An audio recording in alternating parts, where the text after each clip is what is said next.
Blog Talk Radio.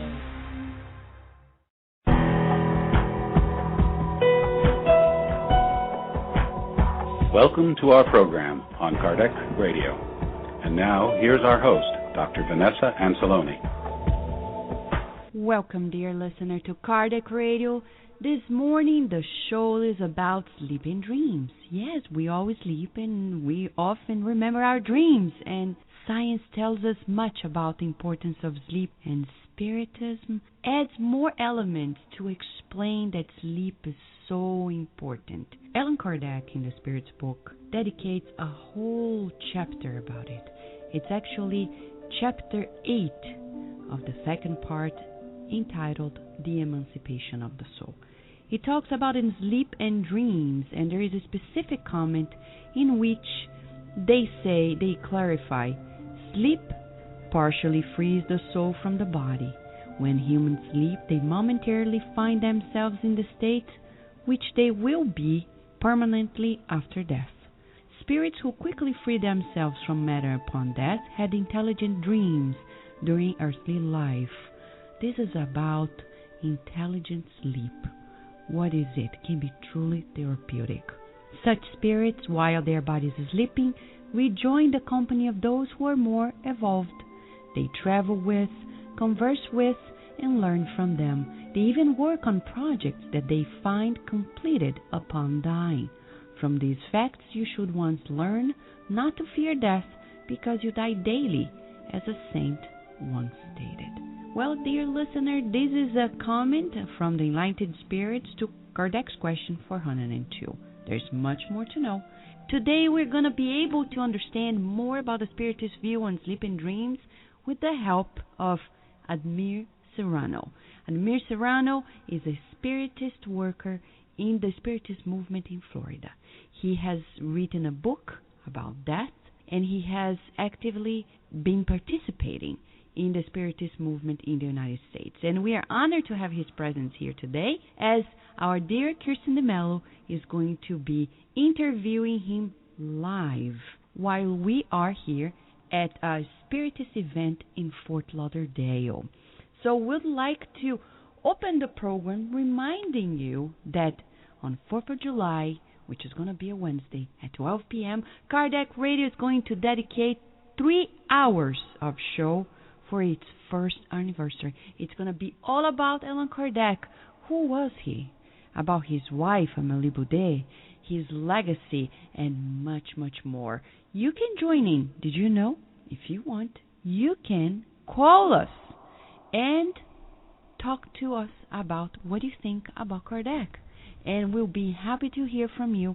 Or you can send an email sharing your thoughts about who Kardec was, what do you think about him, and also if you have any poetry related to Kardec, if you want to write an essay and we can read it here out loud and hear from you what you think about Kardec. Also, we cannot forget to share with you as well, the campaign I Honor My Parents is up and running, and we will be Trumbull, Connecticut for the 7th Family Spiritist Retreat. It's going to happen in a beautiful park. Many Spiritist centers from the mid-Atlantic to northeast of the United States of America gathering together under the coordination of Naur Fonseca and Eduardo Guimarães, and the efforts of many centers from New York, New Jersey, Connecticut, Boston, the Massachusetts area, and also Maryland and Virginia. We will be there as well, sharing in activities about No Solar, a family experience. It's a beautiful whole day event. You cannot miss it. If you want to know more about it, you want to come along with us and join us, get to know more about who are the hundreds of people who will be there, children, teenagers, young adults, elderly ones, talking about and experiencing outdoors. It's an outdoor event about No Solar as a family experience. We will be there, and we will be talking about the importance of family, reincarnation, emotions, the school of life. You're invited to join at FamilySpiritistRetreat.org and contact the coordinators for further details. Soon after the break, Kirsten DeMello is going to enlighten our hearts with being the facilitator of an interview with our friend Ademir Serrano. We will return to our program after these messages. Kardec Radio, live every Saturday at 11 a.m. Nourish your soul with Kardec Radio.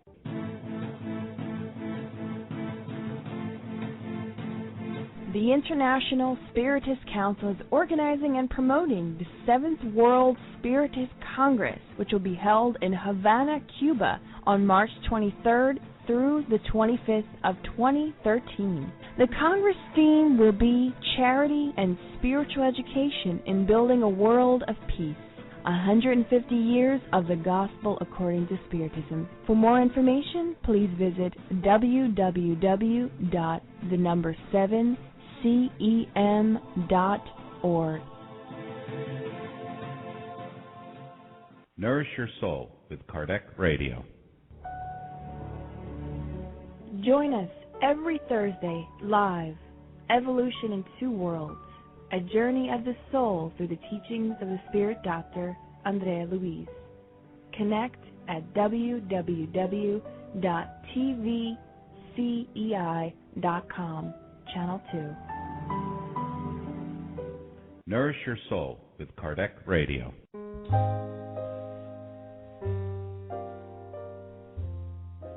A new great book and tool for kids and educators. The children's book, Our Father by the Spirit May, psychographed by Chico Xavier, is available for purchase at www.edisayofamerica.com. Buy your copy today. And now we return to our program. Hello, dear Kardec Radio listeners. It is a great pleasure that we collaborate with you all and our dear listeners as we introduce and bring in our dear Spiritist friend, Ademir Serrano. And without further ado, since we know our dear Vanessa Anzalone has already done a great introduction to Mr. Serrano, we're going to bring him into the show to kickstart this amazing show on sleep and dreams. Good morning, Mr. Ademir Serrano. How are you? Good morning, Kristen, and good morning, listeners. I'm doing great, and it's a great honor to be participating in the Kardec Radio program that you and Vanessa run, and it's beautiful. It's something that our Spiritist movement is in much need here in the United States, so that we can propagate the teachings, the beautiful teachings of our custodian doctrine. Absolutely, and truly it is a collaborative effort of many of us here and also, of course, in both realms. And it is such an interesting topic, sleep and dreams. And as I'm sure you know, Ademir, many people throughout the U.S. and throughout the world oftentimes find themselves purchasing books in Barnes & Nobles and all different types of bookstores just to know about their dreams. And oftentimes we find that these books tell us many different things, but luckily for us, we bring you into the show today to bring clarification in accordance with the Spiritist view, which is so enlightening. And we are so eager, and we know our listeners, and even those who will be listening to this on demand later, because we know our listeners, they can log back on to KardecRadio.com and just listen to it on demand wherever they are. And even, ironically, they can listen to it before they go to sleep to be more enlightened.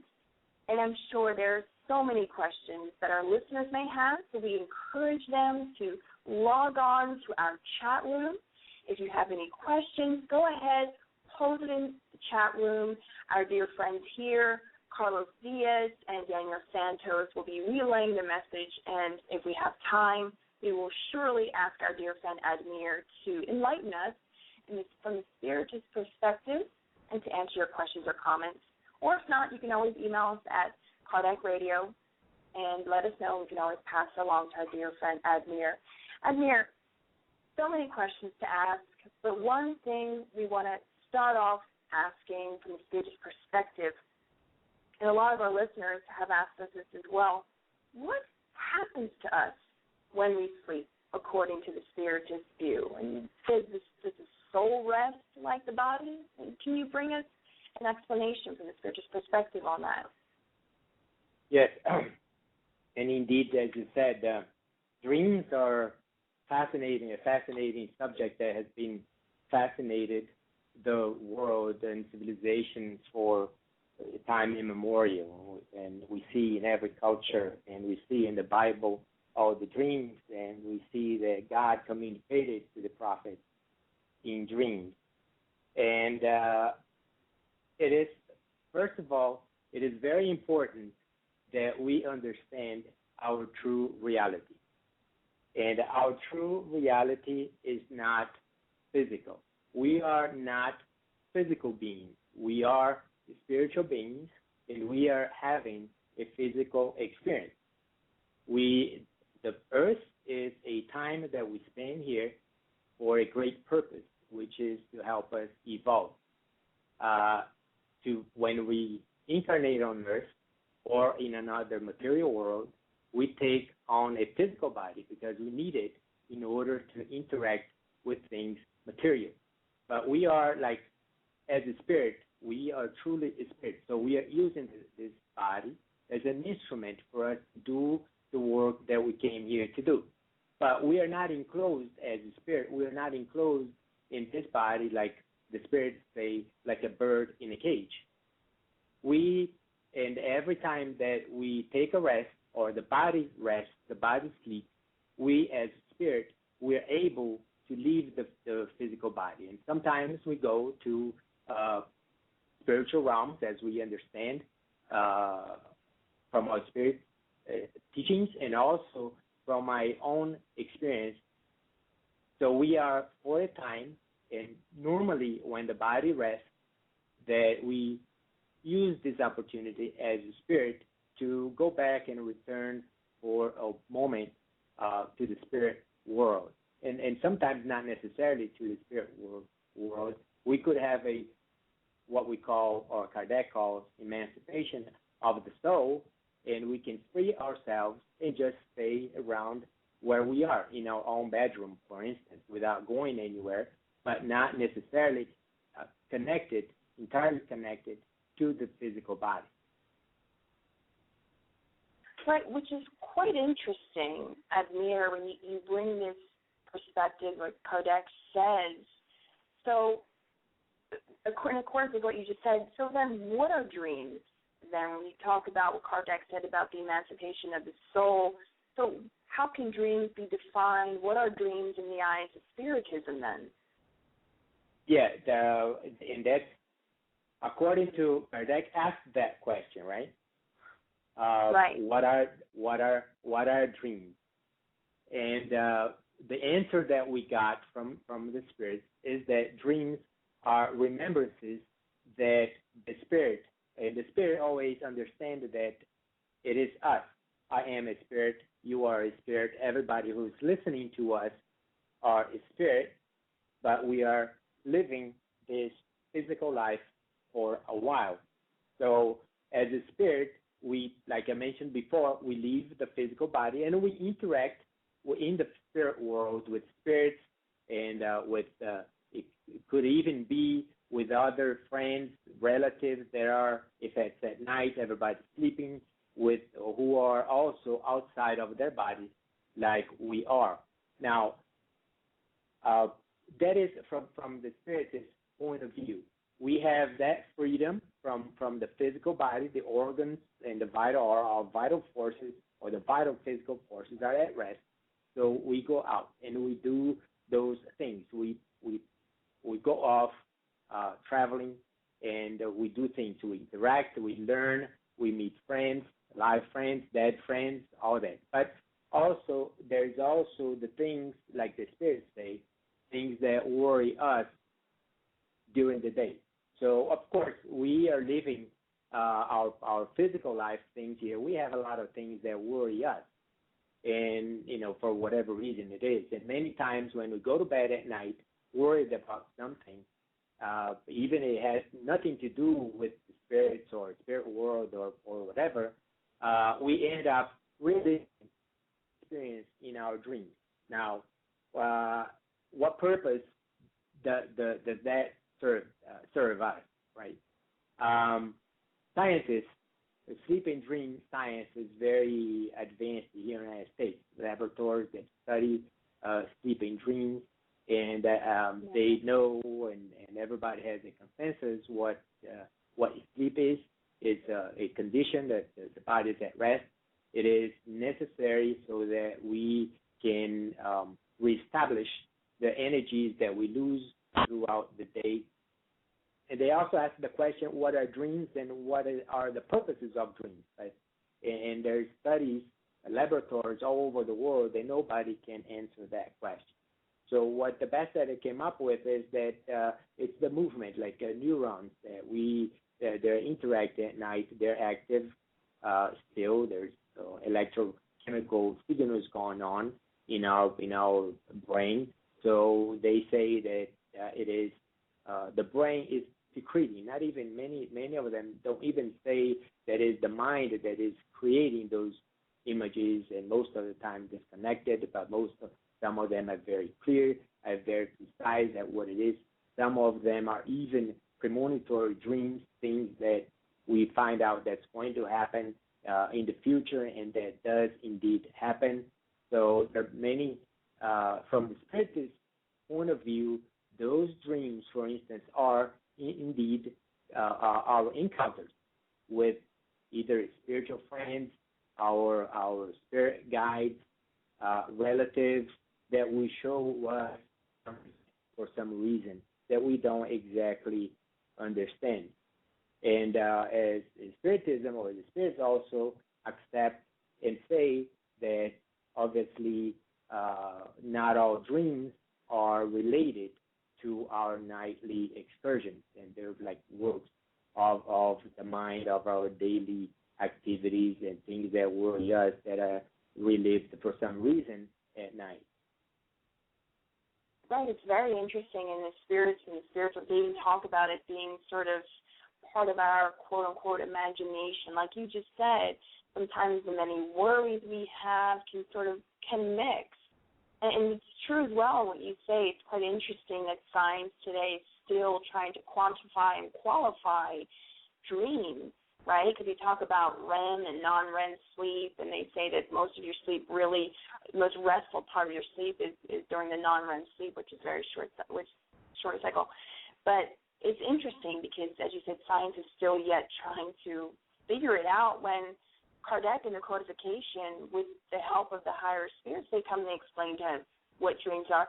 And Admir, it seems to us, in accordance with the spiritist literature, that it's kind of complex a little bit, because there's so many different factors, as you bring to us via spiritism, that there's so many components.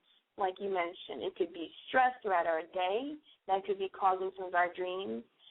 It could just be something perhaps from our past, right, that could go into play. But then we ask ourselves, and many people, because sometimes people don't remember their dreams. We have many people who either come to us or vice versa, and you can spend weeks not remembering our dreams. And some people actually remember all of their dreams, and sometimes people even write down their dreams just to try and figure it out, find meaning, and, people actually buy a lot of books. But from the spiritist perspective, why don't we always remember our dreams? Is there an explanation for that? Well, yes, we have the spiritist explanation that we, as a spirit, we are not so this is what happens. Let's say you mentioned briefly the stages of sleep, and that is very important that we cover that a little bit briefly. So we sleep in stages. Right. There are certain stages, a cycle of sleep cycle that we go through different stages of sleep. So when we go to bed and the science of sleep and dreaming, they broke down those stages of sleep in four. So the first three stages of sleep are what they call non-REM sleep. REM, R-E-M, stands for rapid eye movement. Then they figure out that dreams, most of dreams that are remembered and that are more active happens at the end of the sleep cycle. Each sleep cycle can last from 90 to 110 minutes. That's an average of 100 minutes that we have these cycles. So the last cycle is the REM sleep, which is about 25%, as you mentioned. REM sleep is rapid eye movement. At that part of our sleep cycle, scientists noticed that the eyes, beneath the eyelid, the eyes are moving very rapidly, as though we were watching a movie, for instance, watching images that goes through some kind of screen or mental screen, right? And we watch that. So right. When we go to sleep, when we first go to sleep, that we're doing our things at home, we are finishing, we're putting the kids to bed, or we're doing the last dishes before we go to bed. We're ready, we go and we start relaxing. So that is the first stage of sleep, and that is a very short stage, like 4 or 5% of the sleep cycle. And that is, they call it a hypnagogic state, that they call it, because we are falling, it's sleep induction in Greek. So that is the moment that we are relaxing in bed. Then we feel sometimes our muscles twitch, and we start listening or hearing voices. Sometimes we hear our name being called. Sometimes we have good ideas. Sometimes we see images, colors, very beautiful. And that is the moment that we are, the physical body is losing consciousness. So then there's the next stage.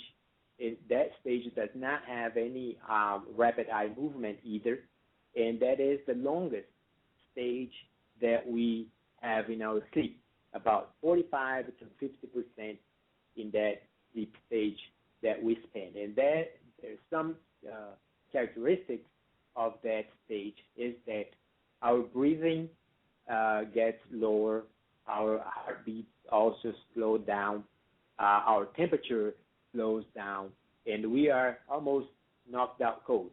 Now, it is also interesting in this stage that when scientists are studying, doing a research on a dreamer, the dreamer is connected to the EEG, the electroencephalogram machine, and they monitor the brain waves of that person.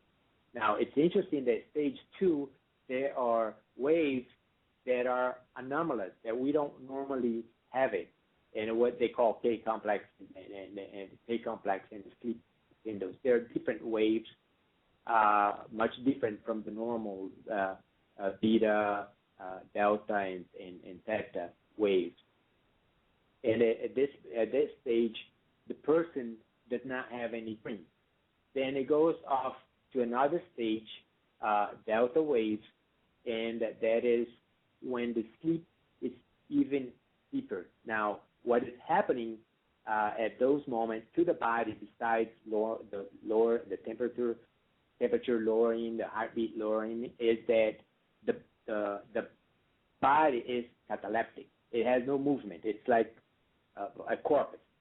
So it has just minimal organic life, and very just like a log, sometimes, like the spirit state. Then we go off to another stage. At that, between the time that we went to bed, went to stage 2 and 3, we spent, like, let's say, 55 minutes sleeping. Now, in the next stage, with the stage 3, certain things unique start to happen to the person. For instance, the person starts having certain, like, dreams, also sleepwalking happens at that stage. So the person may get out of their beds and do something. Like I had a cousin, she used to get up sleepwalking, and she would dust the house. She would dust she really would get a duster and it would dust things. So she was cleaning the house, but she didn't know obviously what she was doing. But it's interesting that a person sleepwalking at that stage can go through furniture without bumping into them, and the eyes are closed. So what organs are seen in a sleepwalker if the eyes are closed? So that's an interesting question. And this stage, these things that are happening, like teeth grinding at that stage, they're called parasomnia. And one of the that's the most interesting episodes in this stage are the so-called night terrors. Now, night terrors and nightmares are two different things, because nightmares happen during REM sleep, which is the last phase, of the cycle, which is lighter sleep. Now, night terrors happen to this stage 3. Now, at this stage 3, it's very difficult to awake a person. So I don't know if sometimes we might have experienced that we had to wake our children or someone or relative at that stage. The person gets up after you need to shake the person, you need to talk, and the person seems not to listen. But when she or he gets up, for instance, they might walk around without knowing anything, knowing what's going on. Just do it automatically. Right. And Admir, if you forgive us for interrupting you, because we are quite intrigued and fascinated by what you're bringing to us, and we want to serve it as a teaser, because we're going to take a small little break, and we want our listeners to come back and continue to listen to these enlightening instructions and education that you're bringing to us. And then when we come back from our next break, we will also ask you for the spiritist perspective and understanding about nightmares and also night terrors, because we know that young children sometimes can experience these night terrors, and we know that we have many parents that listen in on our show that have asked about night terrors, or perhaps want to ask about night terrors, or even our public in general who have nightmares and night terrors, or either or, whichever configuration of those two they have. Let us go to a short break, Admir, and let us allow this to marinate a little bit, and when we come back, we will have you answer what does Spiritism say about nightmares and night terrors. So stay there, dear Admir and our dear listeners, as we go to a very quick break, and we will be right back. We will return to our program after these messages. Kardec Radio, live, every Saturday at 11 a.m. Nourish your soul with Kardec Radio.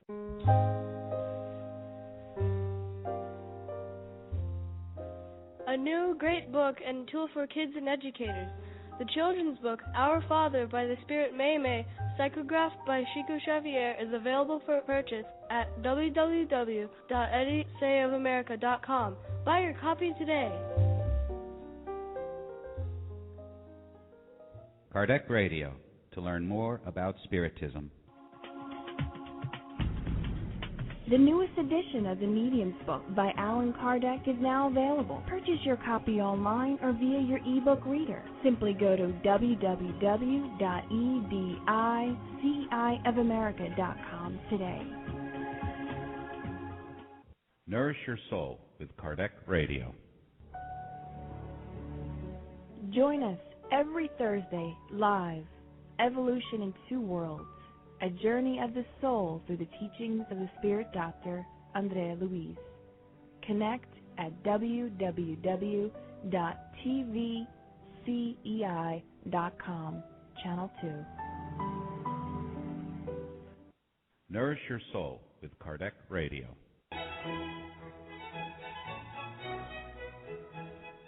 Spiritism for Everyone, the online study of the Spirit's Book and the Gospel according to Spiritism. Spiritism for Everyone meets every Wednesday evening and Saturday morning using the latest technology in web conferencing. You can join in from any computer in the comfort of your home or office, no matter where you are in the U.S. or the world. Spiritism for Everyone is open, free, and requires no registration. To access the web live meetings, go to www.spiritus.us. Spiritism for Everyone is a program of the United States Spiritist Council.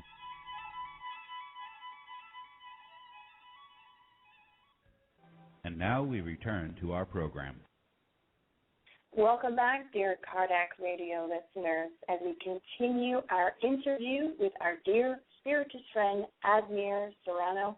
We also want to remind our listeners that if you go into today's chat, there you will find a link for a poster of all about the summary about the sleep and dreams and the intelligent use of sleep and what are dreams. You can go also to the spiritistsymposium.org and also find it. Or if you are listening to this on demand and have some questions about it, please feel free to shoot us an email, send it to us, or also we can also forward it to our dear friend Admir. And if you do have any questions for Admir, please feel free to write it in our chat. We'll feel free to ask him and share with him. And if we do not have time during the show, dear friends, please feel free to write us at Kardec Radio. And our dear Admir Serrano has also been kind enough to allow us to share his email if you desire to have any questions, ask him anything, or just to share your dream experiences. You can email him at admirserrano@hotmail.com. We will also be placing that in the chat room for those of you who desire to email him. So we come back again to our dear Admir. And before the break, we were discussing about nightmares and night terrors. And the last question we asked, what does Spiritism say about nightmares and night terrors? Because for sure science and modern-day psychology has a lot to say about it.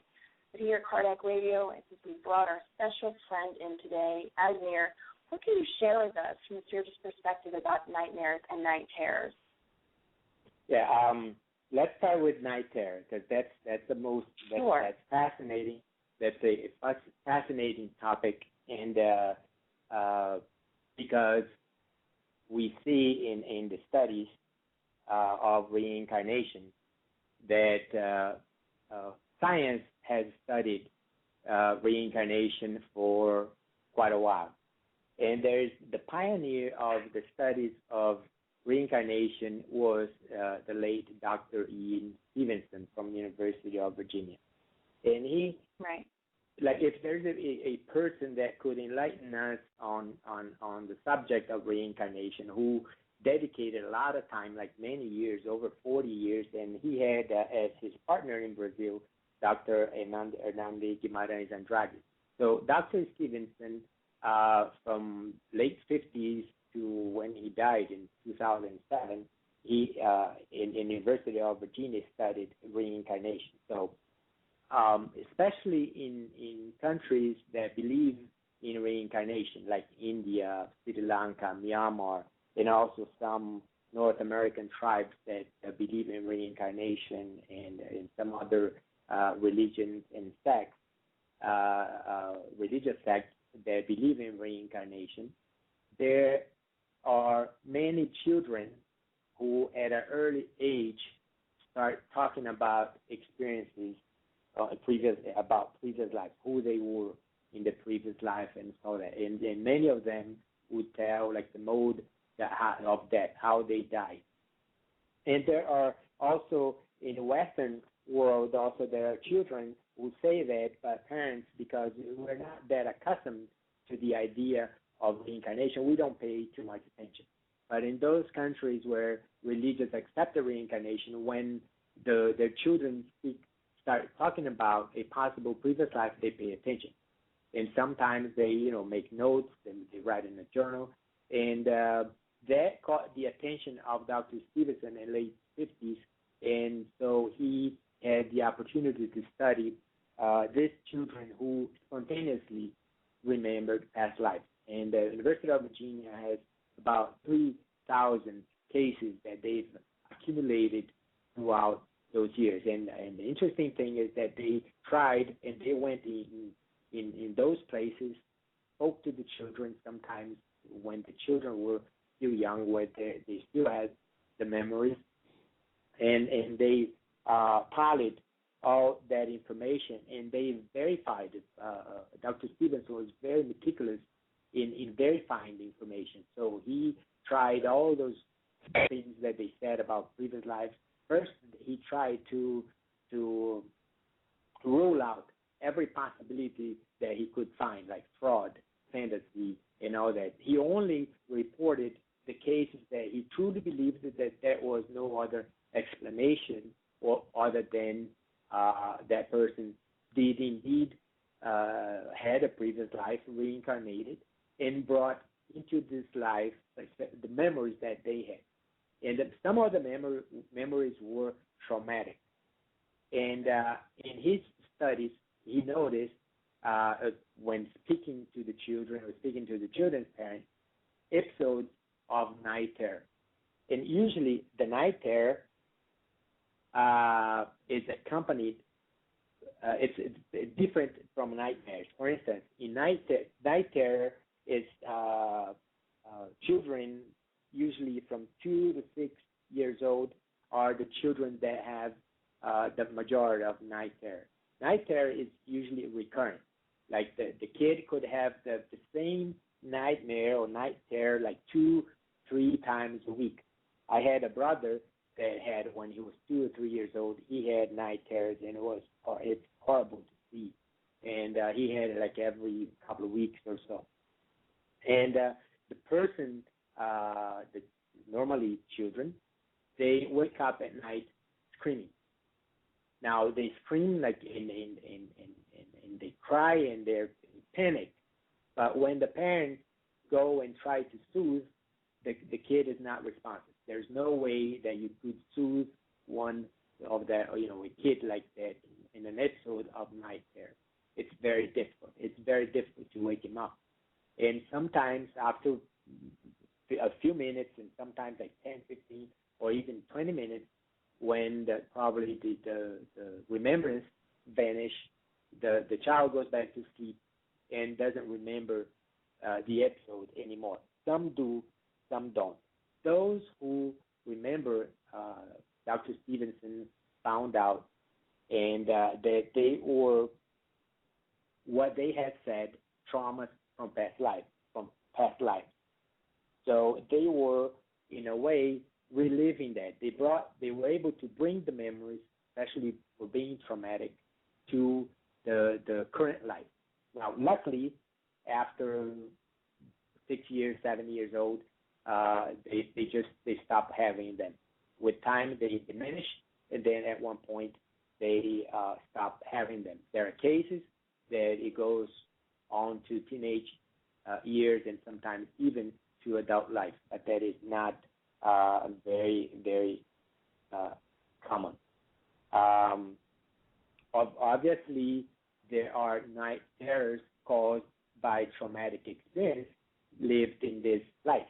For instance, soldiers that go to war, all the horrendous things that they see and they participate in. It's very traumatic, very powerful, and they can wake up having a night terror from an episode. It could be a recurring night terror also of those episodes. Now, the night terror happens in the stage non-REM, without eye movement, rapid eye movement. That is called the stage 3 when we are very, very deep asleep. And then when we leave the phase that we start, the body already rested, and the sleep is becoming lighter, we start the REM sleep, the part of the sleep cycle where most of our dreams occur, including nightmares. Now, nightmares are different because first, they don't happen. They happen in the REM sleep, so they're like bad dreams. And they're more common in children but some adults also have nightmares, but not too many. Now, the explanation of what the spirits give to nightmares is very interesting. Obviously, there are occasions, the things that cause nightmare, like our fears, our anxiety or something, fear of something, that they come in symbols. Their dreams also are symbols. So Kardec asked the spirits what those bad dreams were. And the answer, one of the answers that is very interesting is that like we sleep, we get out of our body, right? So we are out. So we are in a, let's say, in another stage. We are functioning in the spirit realm. So we have all our faculties are there with us in our very spirit, as the Spiritism calls the spirit body. So we are there out of the body. So if we're there out of our body, we are able in that circumstance to interact and obviously see the spirits that are discarnate. And like we have those encounters in dreams. So Mary, we sorry to interrupt you, but it's something, a question comes to our mind. It's very interesting when you're talking about this coming out of our bodies. So, and it's a question that I'm sure many of us have had or have asked. This is a clarification. So, do we need to sleep to be emancipated from the body? I mean, does the spirit need to be disconnected temporarily in order to have these dreams? When you talked about the night terrors being a form of a traumatic experience in the childhood, in children rather, I should say, because they're remembering something from their past life, or as you mentioned, a soldier coming back from combat, when he tries to sleep, those traumatic images are replaying in his mind. So is it that that spirit is emancipated from the body and is having that experience, or is it that he's still connected? So do we need to sleep, or is it just something that manifests as this night terror? No, it was like the spirits say, and also from my own experience with emancipation of the soul, it's not necessary that we are heavy sleep. Anytime that we put the physical body at rest, it could be in a meditation situation. Anytime that we are able to unfocus or to get our focus off physical reality, we are able to emancipate. Maybe not entirely free to emancipate, but we are able somehow in a certain portion to interact with the spirit world.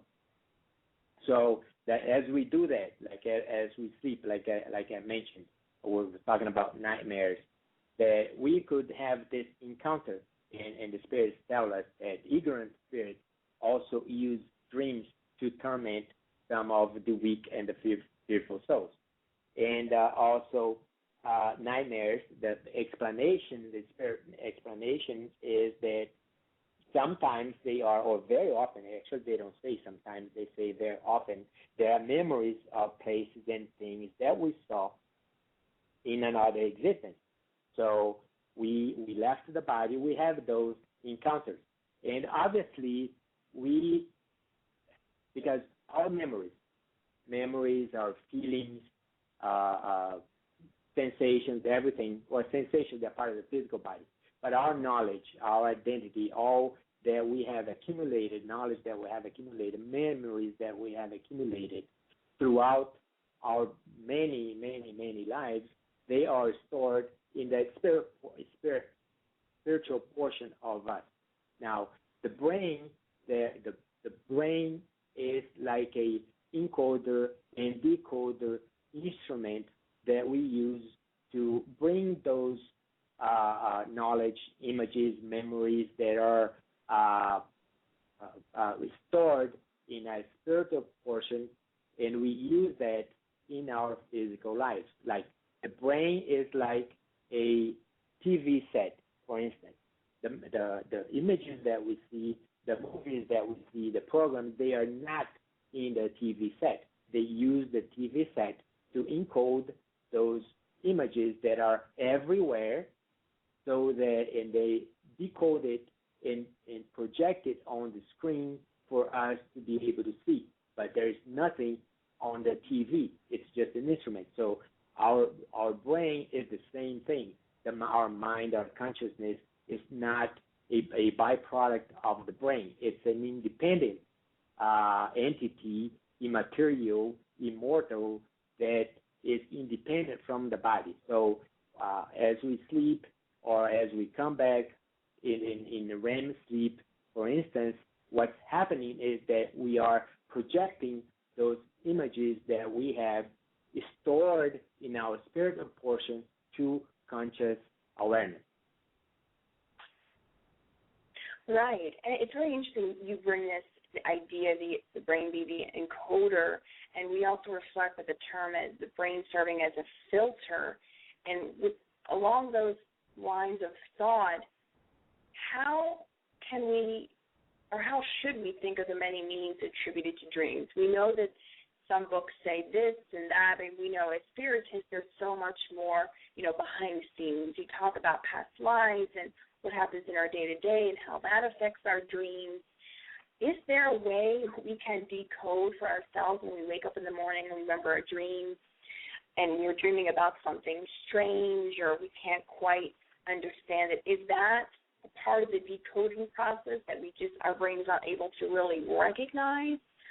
Because you bring to us earlier, from the spiritist perspective, that past lives, remembrances, or perhaps we go, as spiritism says, in the literature, we can go and visit someone during our sleep time, but not always do we remember it exactly as it is. So how can we attribute, what should we think about the many meanings attributed to dreams, and how does spiritism bring that to us as understanding? If you can answer that question, Admir. Yeah, there are many messages that we get from dreams. Right. Because this is what happens. We are functioning here in this world, and we need to be helped. And it's difficult because the knowledge that we have here or that we are able to present in the physical life is very limited in comparison to what we know. We have knowledge that is unbelievable, what we know as a spirit.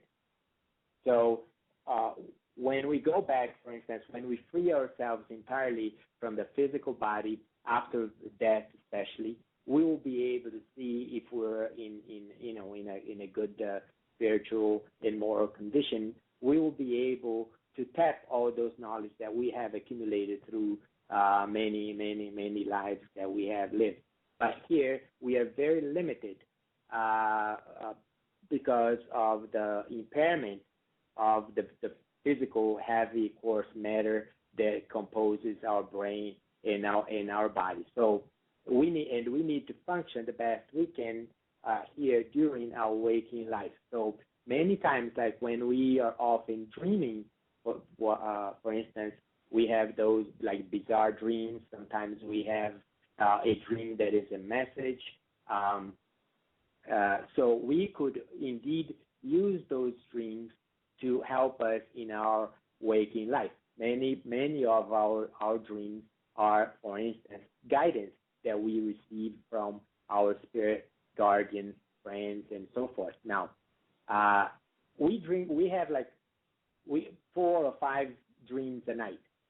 We all have that, but we can't. It's difficult to remember all of those dreams because sometimes you're having this wonderful dream and then you wake up, and then if you get up, forget it. You won't remember it unless it's very, very powerful. Otherwise, the best thing is to when we were having a dream at night that we wake, because the end of REM, when we are having those the images of the dream, the sleep is very light, so we wake up easily at that time. So the idea is when we're having a dream and we finish the REM cycle, we sort of wake up while our eyes are closed. So we just stay there in that position. Try not to move. Try to remember what you're dreaming about. Try to build the story. See where it began. Then you look for the messages that are encoded in that.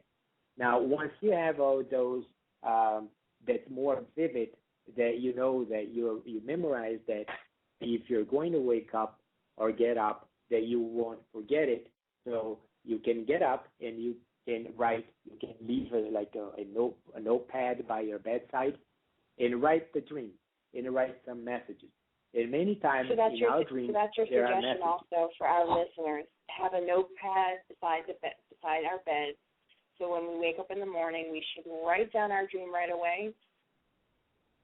Yes, that's the idea. And then what do you do with those dreams once you wrote them? You have the main points there. Then you think about your life. You think, why am I dreaming with this monster, for instance, right? So, or this bad guy, or this whatever, this situation, like a fear. I'm running. I'm always running from someone, from danger. So how am I living or reliving our life, my life? So many times the dreams, they have messages that is for us, that to help us as a guidance in our daily living here. Now, there are psychologists that they're using, many of them using dream material to solve problems, and they do solve many. One, for instance, certain traumas, phobias also are, many of them could be part of past lives.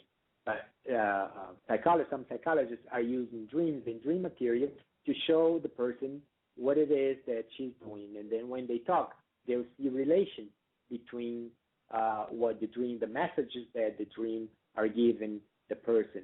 And if the person, and there are indeed like counsels, advices for the person to change his or her way so that, they can live a better life. Usually the good counsels that we receive, obviously, if we're doing well here, we are doing our part to become better, people who are working hard to be increased, like our moral values, our spiritual life, and all that. Then we'll get a lot of good advice during dreams. During night, there are then symbols in dreams that we can use to live a better life and go to a better place when we leave this physical life. So would you say, Admir, in accordance with all the spiritist literature that you're bringing with us, along with modern-day science, would you say that sleep and dreams is a great way, a great tool for us to really analyze parts of ourselves that perhaps during waking state we are unable to analyze? So our guides, our mentors, they come, bring messages to us, and sometimes we ourselves have to decode. So is sleep and dreams this way for us to really work on ourselves more? Yeah, definitely. And ideas. We can solve problems during dreams, for instance. And many artists, for instance, they write novels from messages that they get from dreams. If you want an example of someone who had this dream, and then when she woke up, she just had this message that she had to write about it. And she wrote the first book in 4 months because the dream that she had would not leave her alone. She had to get up and write that book. And guess who that person was? It was Stephanie Meyer. And all her novels, New Moon and all the. So that came from a dream that she had, like a message. Now we had other during our dreams also. We have encounters with people. We are used many times to give a message to someone in love, or someone that's dear to the person. Some premonitory dreams that we receive a message of something that is going to happen. I had a one that I like to share because I get this when I talk about dreams in my lectures. Usually they ask this question. And it is, if the dreams that we have with people who died, that they're dear to us, if there's a reality to them, if they're indeed seeing that person in her new life, or if it's just hallucination or an imagination or a fantasy because, she misses that person and that. So I'll give you an example of what happened to me once. It happened more times, too, in other circumstances, but this was the most amazing. I had a friend in Brazil, and she had cancer, intestinal cancer, colon cancer, and she was about to die. And we were very good friends, so I started calling her. I was living in Miami, and she was living in Brazil. And then I called her once in a while. She had been a spiritist at one time, so she was sort of okay. She was not okay because she had some unfinished business. So she ended up dying a year later, but she did not have a good departure from this world. There were many things that unfinished business, and that's horrible for us to have unfinished business before we pass away, before we leave this life. We need to fix everything that we have so that the passage is as peaceful as possible. And I know that she had a very terrible passing, and because my friends that relatives that knew her, that accompanied her final moment, told me afterwards. 6 months later, I had a dream with her, and she was by my side in the dream. And I saw one interesting thing, that all her entire, since she was a teenager, she dyed her hair blonde, but she was brunette. So in the dream, I saw her in her hair was the original color, and the skin was beautiful. Everything was nice, and so she was by my side. And I told her, I know that you had a very difficult passage. I told her, but how are you now? Are you okay? She said, yes. Now I am fine, and I am happy. Then I asked her, do you have a message for me? Do you want me to say anything to anybody? And she said, yes. Tell my mother that I am fine and that I am happy. And I said, okay. Now, the next morning, I called her mother in Sao Paulo. And then when I told her that I had a message for her, she started crying, but bawling. She was sobbing on the other side of the line. And I asked her, what happened?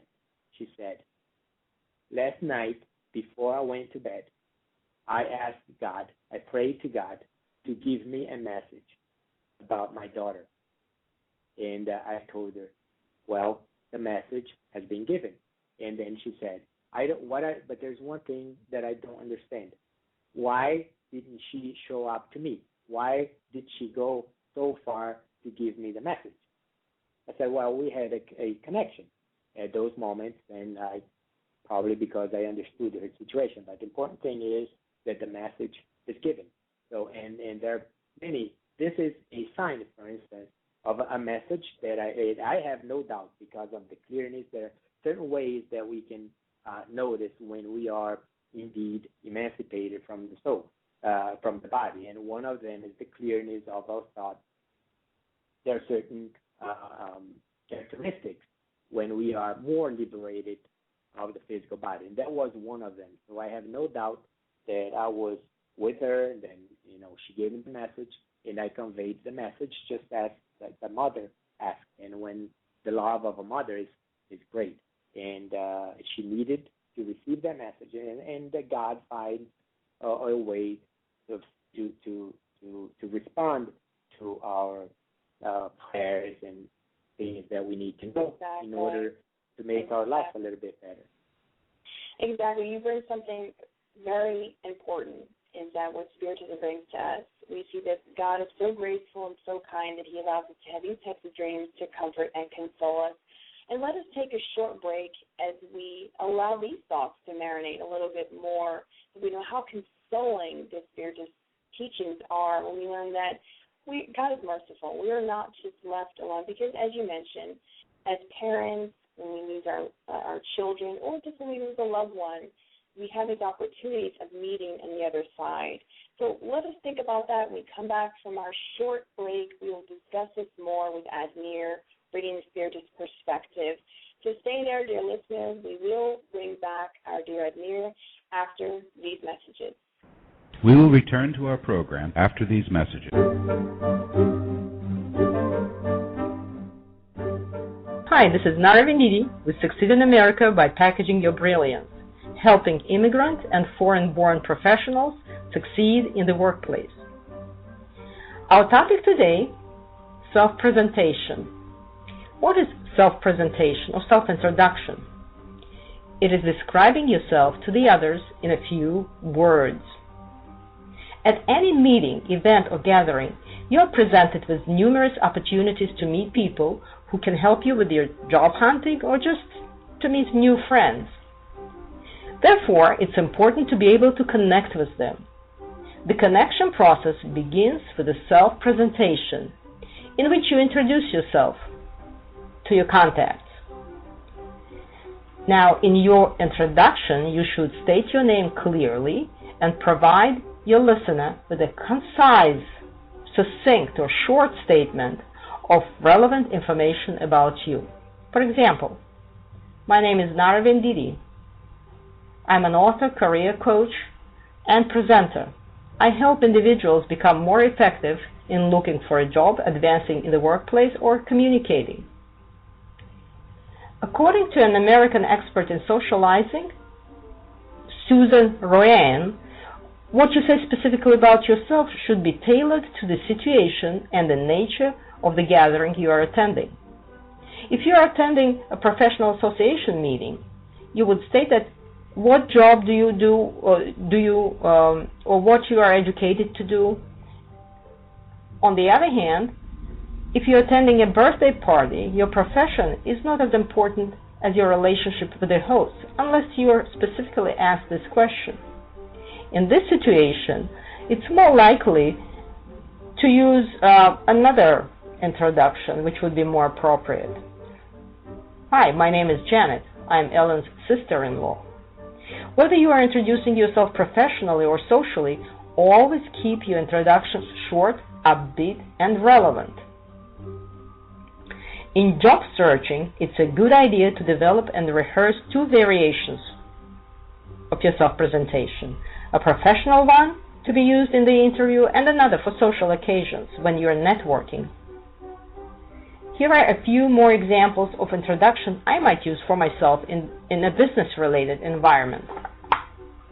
My name is Nara Venditi. I work for myself. My company name is Succeed in America.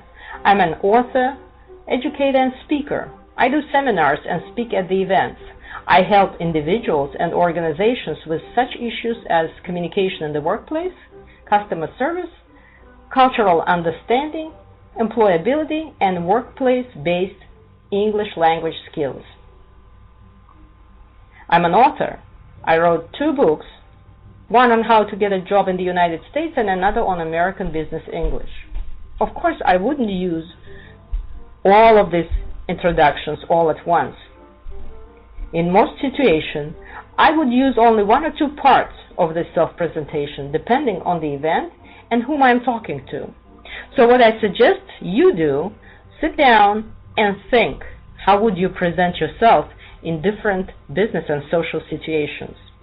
This is Nara Venditi with Succeed in America by Packaging Your Brilliance, helping foreign-born and immigrant professionals succeed in the workplace. If you have any questions, please email me at Nara, N-A-R-A, @succeedamerica.com, SUCCEED in America.com. And thank you for listening. Nourish Your Soul with Kardec Radio.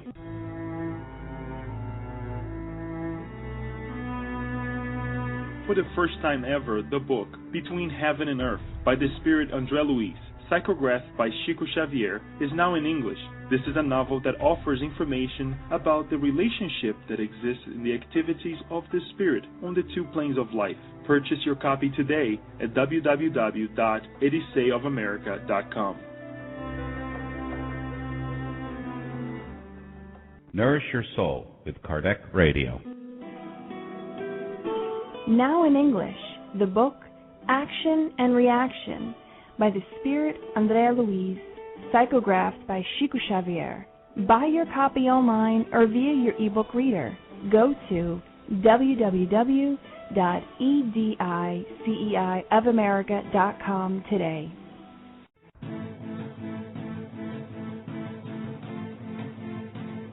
The International Spiritist Council is organizing and promoting the 7th World Spiritist Congress, which will be held in Havana, Cuba on March 23rd through the 25th of 2013. The Congress theme will be Charity and Spiritual Education in Building a World of Peace. 150 years of the Gospel according to Spiritism. For more information, please visit www.7cem.org. And now we return to our program. Welcome back, dear Kardec Radio listeners. We come back towards the end parts of our show today as we rejoice with these enlightening conversations we're having with our dear Admir Serrano on sleep and dreams. Admir, we were just discussing about the possibility of visiting others during sleep, and we know that this is one of the many things about Spiritism that is so consoling to our hearts. For those of us who have loved ones that have passed on back to the spirit realm in whatever shape or form, it's quite consoling. And we can read in many of the Andrea Louise books, a collection that were psychographed by Chico Xavier. There are many stories and cases of such occurrences. We always recommend people to go. There's many of the books already translated in English, most recently Between Heaven and Earth, psychographed by the Brazilian spiritist medium Francisco Cândido Xavier, by the Spirit Dr. Andrea Louise. Very enlightening. It does have chapters that talks about sleep. We recommend our listeners also, along with listening to this broadcast, to go and do their own personal study as we come back to you, Admir. And for our listeners that are listening, whether on demand or later, what are the spiritist recommendations for a good night of sleep? Yeah, how much time do we have, Kristen? Well, we have a little bit of time. Go ahead. Feel free. Okay. All right. Because there's some things that I would like to cover, if you allow me, when we have a chance after answering that question. Well, a good night's sleep that we all need, obviously.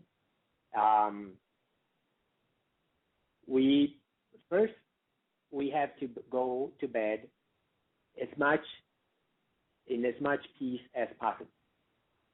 For instance, if we had a problem with someone, with a loved one, with our friends, children, whoever, we should fix that before we go to bed. That's one thing that is very important, because the calmer we are, the better we are, better we'll be able to leave our physical body.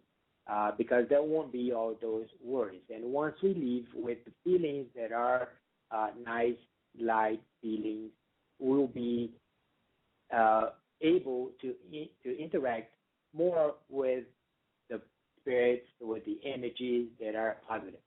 Now, if we go to bed with hate in our heart, with sadness in our heart, we will.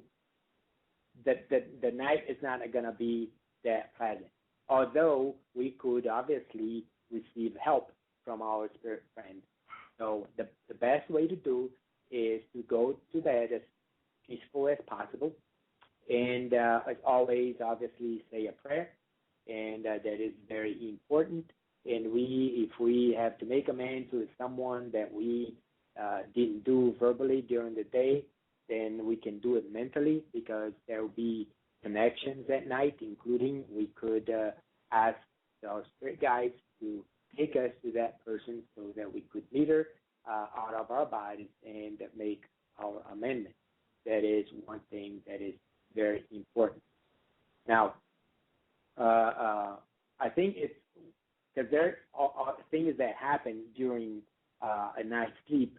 There are signs of emancipation, and this is a subject that I would like to, if you allow me, to briefly mention because there are circumstances that are strange to some people, probably to most people, and some of them are even scary, and they don't know what the meaning was or is.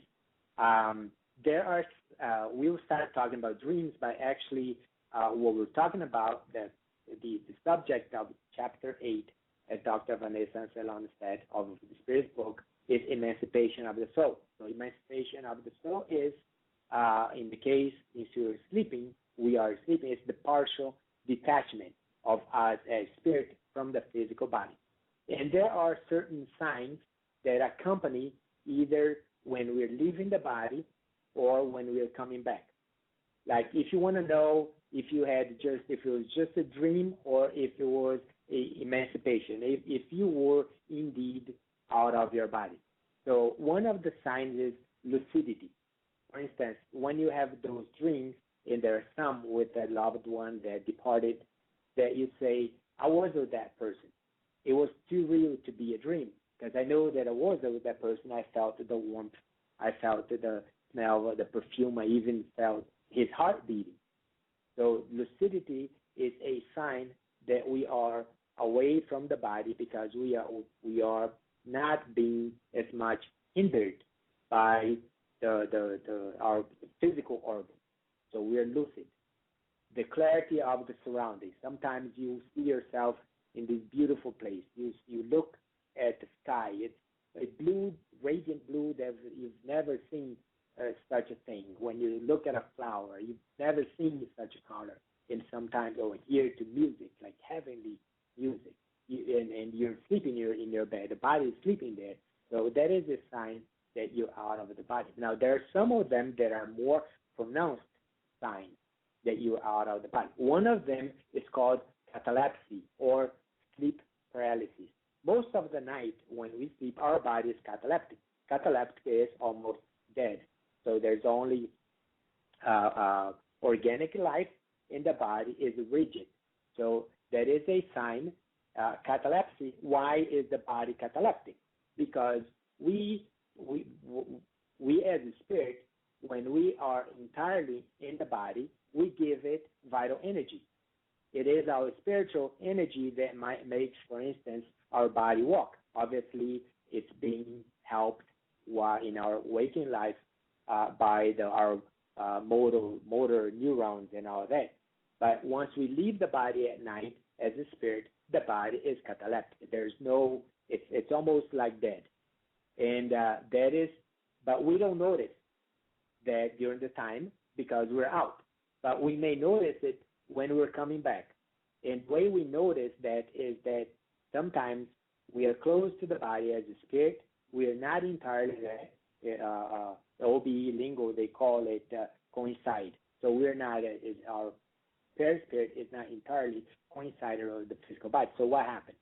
We feel the body rigid, and we can't move. We want to open our eyes, and we can't.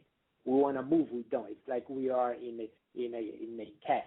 And then sometimes you call your partner or you call someone, help me, wake me up. I can't wake up. So that is a sign that you are returning to the body as a spirit.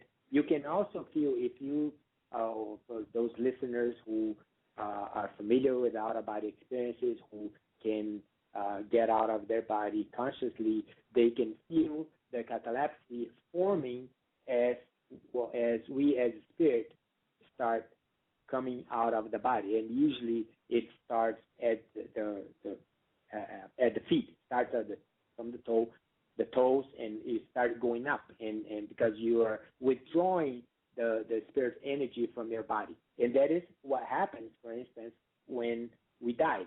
So all our energy comes out, and the body is rigid, and as we are leaving the body, we are forming the perispirit that contains all that we are, our knowledge, our identity, and everything. That is a sign. Ballooning, like normally it happens when we are sleeping because that is the time that we are most relaxed. So we start having that feeling that we are inflating, that we are blowing up like that. So that is a sign that we are getting ready to get out of the physical body. vibration is. So would you say that when someone's experiencing that, what would be a good advice for them with prayer at that moment when they're feeling, whether if a person has that ability to have out-of-body experiences? Can we say to our listeners, if you have that ability, whether it's new or old to you, spiritist or non-spiritist, that prayer is a good tool? Could we say that? Prayer is my tool. So when I notice that the first thing that, because there are certain times at night that you have that awareness, you have that lucidity that you are getting out of your body. And many times, if you pay attention, there's going to be someone with you helping you out. Prayer is my first tool. So it's thankfulness. The first thing that I do when that is happening to me, I thank the God and the spirits because I know that they're using me for some purpose, either to help someone or to help me or somehow. So I make myself free and willing to go with them, and I pray because in my prayers I direct my prayers to the situation and to whatever, because first thing that I say, say to me, if you are a spirit of God that you're with me, you're welcome. If not, leave me here. But prayer is basic, and it's very important, especially if we are going out to help someone. Then it is very important that we are attuned to that situation, and we know that God is glorious. All our experience in life is something glorious, is something that it's for our benefit, because growing, evolving experience, both when we are living it physically and when we're out of the body. So we never stop living. Life is a continuum. We are alive physically at this moment that I'm talking to you, that you're talking to me, that are listeners. Then when we relax, we leave the physical body. We continue living. We never stop. There is this magnificent magic that we are involved in. And at the time that we get out of our body, if we're lucid, we can even take more advantage of the glory of our universe, the glory of God, and all that. So prayer is fundamental. Yes, and sometimes when we are getting ready, one of the signs that we are leaving the body is this. It's called a vibrational state. Like if we feel like there is a electric current going through our body, but there's no pain. It can even be pleasant. And some people may get scared. I used to get scared when I didn't know what it was. But then when I found out, and I could even, depending on the way you relax, you can even produce this vibrational state. And it is in the vibrational state loosens up our spiritual energy and help us get out of our body easier. And sometimes the vibrational state is even produced by the spirits or the guides that are helping us out of our body for some purpose. So that is a sign of falling, for instance, the falling sensation that you're falling. You're falling because sometimes you come into the body brusquely, and then you have that falling sensation. Then all of a sudden when you hit, sometimes it's like you're going through the ground. You see a precipice. Then you're going down, but all of a sudden you hit the bottom, but you wake up. You actually came into your own the physical body, and the heart usually is pounding. So that is it's a clear sign that you return. In flying dreams, obviously, flying dreams. If you're flying, you're out of your body. You don't fly. Your body is not there, cataleptic, no energy, nothing, no movement. You can't fly. But if you're flying, we're out of our body. That is the most certain sign that we are emancipated from the body. Right. So we conclude with what you're sharing with us, Admir, that prayer is a great source for us, a great tool for all of us to use prior to sleep time. And also, would you say it also as a spiritual therapy for nightmares, based upon what the literature is saying that you're sharing with us, that it's also right, something good to do as an assistance, as a work, as sort of a therapy for nightmares, is this prayer, right, Azir? Yes, definitely. And it never, one thing that in our daily life that we need to understand, and we learn a lot of that in the spirit movement, and that is what our teaching is about. Our journey through life, either physical or spiritual, is one of growth. It's one of evolving. That's the reason that we are in the physical life, for instance. And it's easier to learn things. We learn faster here. Like the life on earth is a boot camp for the soul. This is where we get our exercise, the heavy exercises that are going to help us evolve, progress faster. So we got to keep in mind that we are here in a journey of growth, and so we need to become better. We need to become more moral, more spiritual, more knowledgeable. We need to learn things, and that is the gist, the teachings of the Spiritism. And we have to keep that in mind. So what would be some final thoughts, conclusions that you could share with our listeners, whether they are tips or just some final conclusions you can bring for our listeners, for all of us, to meditate about Spiritism, sleep, and dreams? Well, it is this. We are immortal beings. We never stop living. Now, and we have the ability to, even when we are in the physical life, to live for a moment, usually at night, in the spirit world. And in the spirit world, we meet friends, loved ones who died, for instance, who passed away. But why do we meet them? Why do we see them? Because they are alive. They did not die. Only the body died. So my message is to those listeners who have lost a loved one, for instance, those who are still mourning the loss of someone dear to them, is that the pain is our lesson that we have. But we need to keep in mind that we just lost sight of them. We didn't lose them. We are not able to see them, but they're able to see us. And many times they become, depending on their evolvement or in their progress, how evolved they are. And they don't have to be that evolved. They become also our guardian angels, our protectors. We see, like in the studies of near-death experience, for instance, after-death communication, all that, angels, all those interventions of the spirits into the physical world, when they go and see who their angels were, someone who freed them from, protected them from a danger, they are relatives, either the mother, the father, and the grandmother, like children, for instance.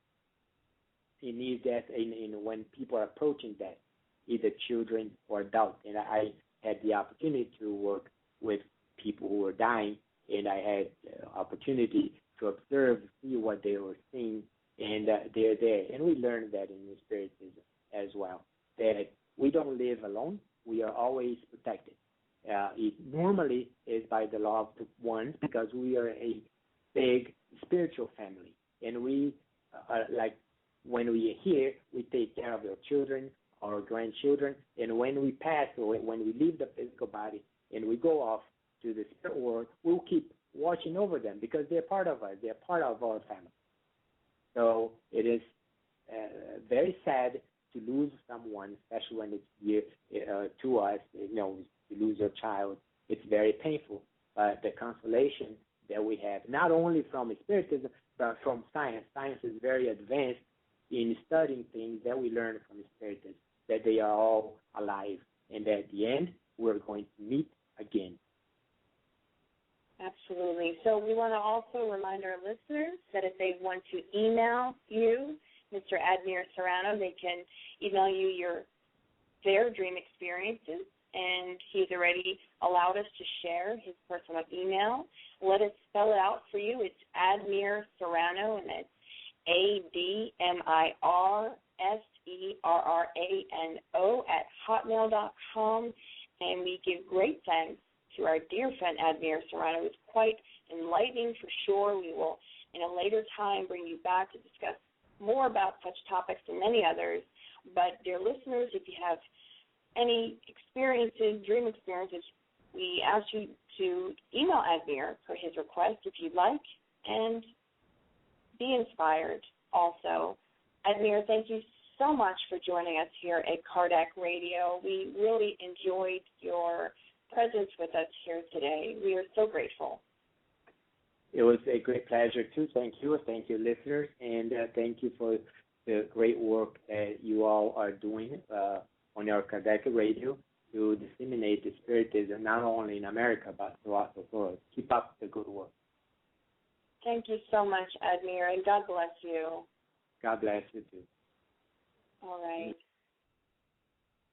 Well, dear listeners, we will go to another short break, some of our vignettes, and we will come back for our final comments here at Kardec Radio. And stay tuned for our break. Enjoy a couple of our segments. We will be right back to discuss and finalize with also some thoughts. We will return to our program after these messages. Enjoy this new release. Reborn for Love, by the renowned Brazilian scientist and researcher on reincarnation, Dr. Hernani Andrade. This novel describes one of the most extraordinary and genuine cases of reincarnation ever studied by Dr. Andrade's Brazilian Institute of Psychobiophysics Research in Sao Paulo State. Order your copy now at roundtable.uk@gmail.com or at www.roundtablepublishing-uk.com.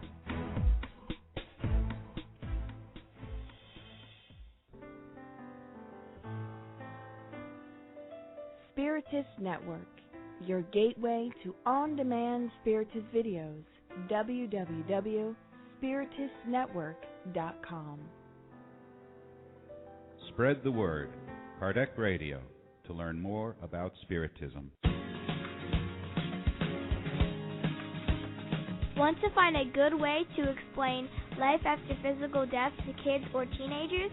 Check out the book Message from a Teen in the Spirit World by the Spirit Neo Lucio and psychographed by Chico Xavier. In this book, a teenager named Carlos explains his impressions on the new life in the spirit realm with his discarnate relatives and new friends.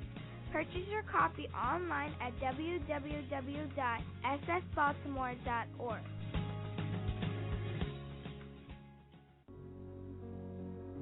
The Spiritist Magazine is a trimestral digital periodical that publishes the latest news on the Spiritist thought and the movement in the USA and worldwide.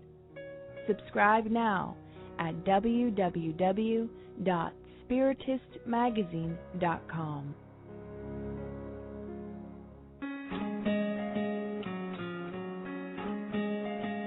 In the book, A Primer on Being Good by the Spirit May May, psychographed by the medium Chico Xavier, explains in simple language appropriate for children two paths in life, the path of good or the path of evil. God has granted us the freedom to choose either one. Purchase your copy online at www.ssbaltimore.org. Now we return to our program. Dear Kardec Radio listeners, welcome to our segment Spiritism in Your Life. Today, we will talk about depression, this psychological disorder that affects the modern society like an epidemic disease. The World Health Organization ranks major depression among the most burdensome diseases in the world. The lifetime prevalence of major depression in the U.S. community in 2001 and 2002 was about 16.2%, and the annual economic consequence of depression have been estimated at $83 billion. $83 billion in the United States, and about €118 billion in Europe. Depression adversely affects the overall health of patients and is leading predictor of functional disability and mortality. Moreover, depression can increase the risk for subsequently developing coronary artery disease, diabetes, and stroke. Depression is also associated with increased all-cause mortality and completed suicide, and in later life may also be an independent risk for subsequent cognitive decline. Joanna de Angelis offers a wide literature in this subject, where she analyzed the human behavior as an immortal spirit who carries a huge baggage from previous experiences and struggles in the present life for not being able to really understand the blessings around him every day. Through the medium Divaldo Franco, she brought to us 5 statements that should be not only understood but truly be your guide in the pathway of life. The first statement is, life is beautiful. Well, if we think about it, we can recognize that life is really beautiful in all its aspects. Everywhere there is harmony, and we can see God's blessings in every small detail around us. Just take a time to pay attention. The second statement is, I was born to love. Most people always think we were born to be loved, forgetting that love is not a game of interest, but actually it is the real reason for living. And believe on me, if you give yourself a chance to love more, you will realize very soon how loved and blessed you are in this life. The third statement is, I was born to serve. If we devote ourselves to serve, our life becomes much more meaningful. While we wish to be served, we are still at the stage of infancy. The fourth statement is, the evil that is made against me do not affect me. Evil that affects me is the evil that I do, because it makes me a bad man. In reality, no one is really able to hurt others. Usually, the negative effects that reach us comes from our own actions. The fifth statement is, there is a sun shining inside of me. When the sun shines within me, the joy, the ultimate goal of life, is never seen among the shadows, like a lamp in which the light comes from the inside out.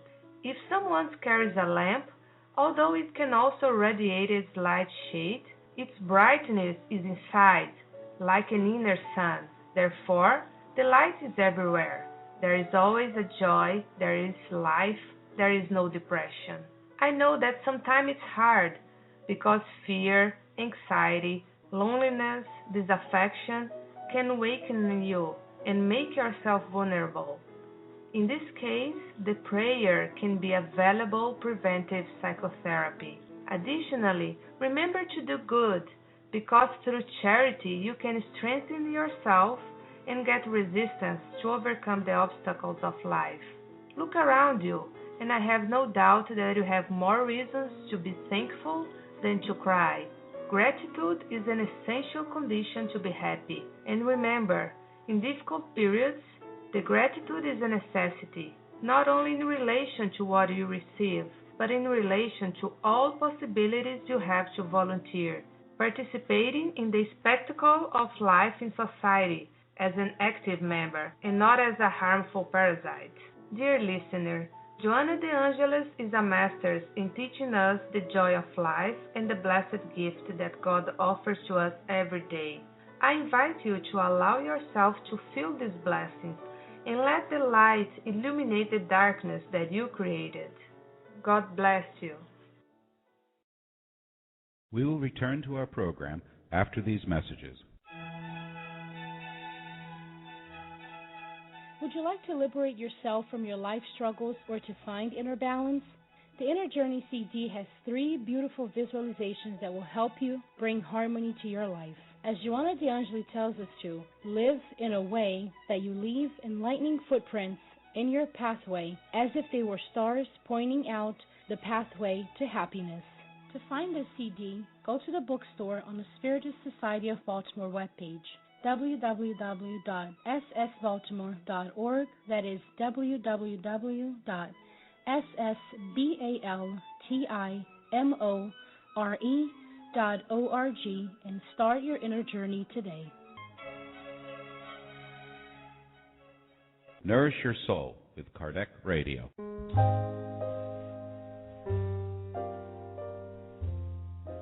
A new great book and tool for kids and educators. The children's book, Our Father by the Spirit Mei, psychographed by Chico Xavier, is available for purchase at www.edisayofamerica.com. Buy your copy today. And now we return. Good morning, dear Kardec Radio listeners. Welcome to our program of God at Home. I am Naur Fonseca. And I am Gabi Ferreira. Today's lesson is the number 16, Mutual Help, from the book Jesus in the Home by the Spirit Neo Lucio and psychographed by Chico Xavier. In the company of his peers, Andrew read a meaningful passage from Isaiah and spoke about the need for salvation. Matthew commented on the less pleasant aspects of work, and Philip talked about how hard it is to balance between our own affairs and those we are helping. Jesus was listening to his disciples in silence, and when the discussion began to die down, he commented candidly. Two old friends were walking through the desert region of a mountainous area. Both were feeling ill and were trying to protect themselves from the blasts of freezing air, when they found a half-dead child lying in the road. One of them said, "Well, I am not going to waste my time. I have to worry about taking care of myself. Let's move on." The other, however, was more compassionate and replied, "Friend, we must save the child. He is our brother in humanity." "I can't. I'm tired and sick. The stranger would be an unbearable burden. It's cold and it's storming. We have to make it to the next village without wasting another minute." And he set off in long strides. The kind-hearted traveler, however, leaned over the boy. Cradling him close, he pressed onwards, although at a slower pace. The freezing rain fell methodically. Nonetheless, after a long time carrying the precious bundle, he reached the village. He was surprised when he didn't find his friend. It was only on the following day, after much search, that the traveler was found dead. Hurriedly pressing on alone and selfishly trying to save himself, he was unable to withstand the waves of violently cold air and fell over soaking wet without anything to help him against the freezing weather. On the other hand, his companion had received the soft warmth from the child's body as he held it close to his heart, and had been able to endure the frigid night. He had discovered the sublimity of mutual help. After a short silence, Jesus concluded expressively, "People's most eloquent and exact testimonies before the Almighty Father are their own deeds. The very ones who we help are our support. Those who live for themselves are merely a living ornament of loneliness. But those who work on behalf of others are creditors of everyone's help." The simple story that Jesus told comes to remind us of the divine law. Help, and in turn you'll be helped. Give, and in turn you'll receive. We have always to make a decision that hurts ourselves and our neighbors the least. Whenever advantages for us mean problems for someone else, refuse them. No one can be happy building his happiness on the misfortune of his neighbor. And Joanna de Angelis ends these suggestions by adding, "What you lose today to avoid harming another, you will receive tomorrow without hurting anybody."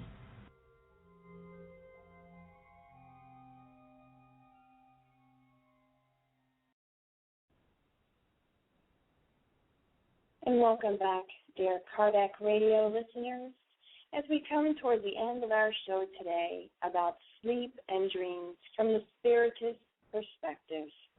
It is quite enlightening also as we read from the Spirit's book all about, and we encourage you to go and read and study in the Spirit's book and throughout the codification about sleep and dreams, and just to read and study.